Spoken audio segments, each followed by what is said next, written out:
Election అఫిడవిట్లతోటి ఇలా election commission ను పక్కదారి పట్టించి ప్రజల్ని వంచి మోసం చేసి గెలిచినటువంటి బీఆర్ఎస్ పార్టీ చెందినటువంటి భారత రాష్ట్ర సమితి పార్టీ చెందినటువంటి మేడ్చల్ ఎమ్మెల్యే అయినటువంటి మల్లారెడ్డి, చామకూర మల్లారెడ్డి, అదేవిధంగా మల్కాజ్గిరి ఎమ్మెల్యే అయినటువంటి అతని అల్లుడు రాజశేఖర రెడ్డి, మరి రాజశేఖర రెడ్డి ఇద్దరు కూడా వాళ్ళ అఫిడవిట్లలో మొత్తంగా ఒక తప్పుడు అఫిడవిట్ ని వాళ్ళు సమర్పించడం జరిగింది.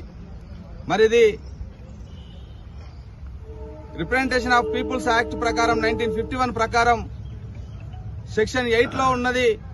తప్పుడు అఫిడవిట్ సమర్పించిన, అదేవిధంగా వాళ్ళ సమాచారాన్ని గోప్యతను దాచిపెట్టినా కూడా వాళ్ళ పైన ప్రజాప్రాతినిధ్య చట్ట ప్రకారం వాళ్ళు శిక్షకు అర్హులు అని వాళ్ళ సభ్యత్వాన్ని కూడా రద్దు చేసే అధికారం ఉంది అని కూడా ఆ చట్టంలో చెప్తా ఉంది. కాబట్టి మరి మేడ్చల్ ఎమ్మెల్యే అయినటువంటి మల్లారెడ్డి, మల్కాజ్గిరి ఎమ్మెల్యే అయినటువంటి మరి రాజశేఖర రెడ్డి ఇద్దరు కూడా ఇలా ఎలక్షన్ అఫిడవిట్ లో ఒక తప్పుడు అఫిడవిట్ లో సుమారు మల్లారెడ్డి 21 ఎకరాలని మీకు అఫిడవిట్ లో మీకు చెప్పడం జరుగుతుంది.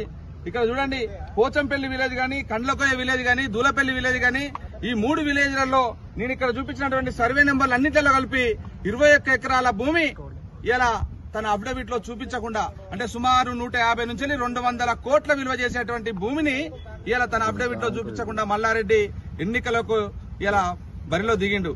అనే బీఆర్ఎస్ నుంచి ఎమ్మెల్యే గెలిచిండు. కాబట్టి ఇతడు చట్టరీత్యా శిక్షార్హుడు. కాబట్టి ఆయన సభ్యత్వాన్ని రద్దు చేయాలని ఇలా ఉస్మానియా సిటీ విద్యార్థి ఉద్యమ నాయకుడిగా, కాంగ్రెస్ పార్టీ ప్రచార కార్యనిర్వాహక సభ్యుడిగా త్వరలోనే ఈసీకి కూడా కంప్లైంట్ ఫిర్యాదు చేయబోతా ఉన్నాం.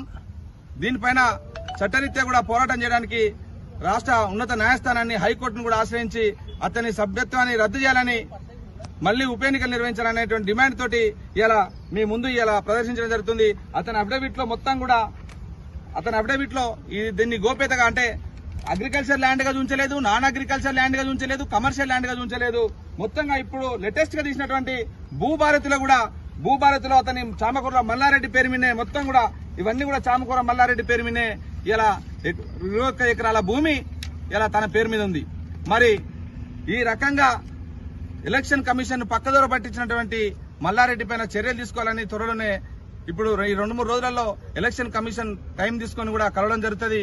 కాబట్టి ఇట్లాంటి తప్పుడు అఫిడవిట్ల తోటి ఇలా ఎన్నికల్లో బరిలో దిగి ఇలా వాళ్ళ రాజకీయ పబ్బాన్ని గడుపుకోవడానికి కోసం, ఆస్తుల్ని కాపాడుకోవడం కోసం ఇలా ఎన్నికల డ్రామాలు ఆడుతున్నారు. ప్రజల లోపల విద్వేషాలు రెచ్చగొడుతూ ఇలా ఇక్కడ హైదరాబాద్ లో ఒక ఘర్షణపూర్ణ వాతావరణాన్ని నెలకొల్పుతున్నారు మామాళ్ళు. కాబట్టి వాళ్ళ మీద చర్యలు తీసుకోవడానికి కోసం త్వరగా కలవబోతున్నాం. ఇలా మల్లారెడ్డి అతని అవినీతి చిట్టా అంతా కూడా 1.5 సంవత్సరాల కాలంగా మొత్తం తీయడం జరిగింది.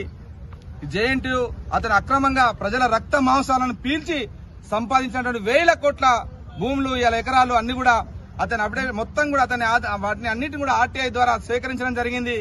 ఇప్పటికీ జేఎన్టీయూ రిజిస్ట్రార్ గానీ, అదేవిధంగా హైయర్ ఎడ్యుకేషన్ కౌన్సిల్ చైర్మన్ గానీ పలుసార్లు ఫిర్యాదు చేసినా కూడా వాళ్ళు స్పందించకపోవడంతో టెక్నికల్ ఎడ్యుకేషన్ కమిషన్ అయినటువంటి దేవసేన మేడం గారిని కూడా కలవడం జరిగింది. మొత్తం పూర్తి సాక్ష్యాధారాలతో సహా మేడం గారికి అప్పచెప్పడం జరిగింది. దానిపైన కూడా విచారణ మొదలైంది. ఇంకో కుంభకోణం కూడా మల్లారెడ్డి మామాళ్ళు ఇద్దరు కలిసి చేసినటువంటి కుంభకోణం ఉంది. సాక్ష్యాధారాలు మొత్తం కూడా ఆర్టీఐ ద్వారా రావడం జరిగింది. ఇంకో కొంత సమాచారం వచ్చేది. ఆ కుంభకోణాన్ని కూడా త్వరలో మీడియా ముందు ప్రవేశపెడతా.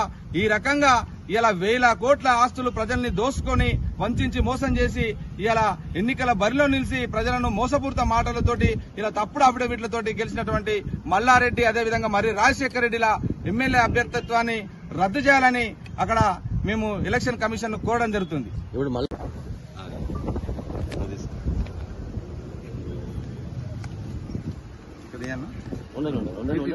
సర్వే నెంబర్లు ఉన్నాయి.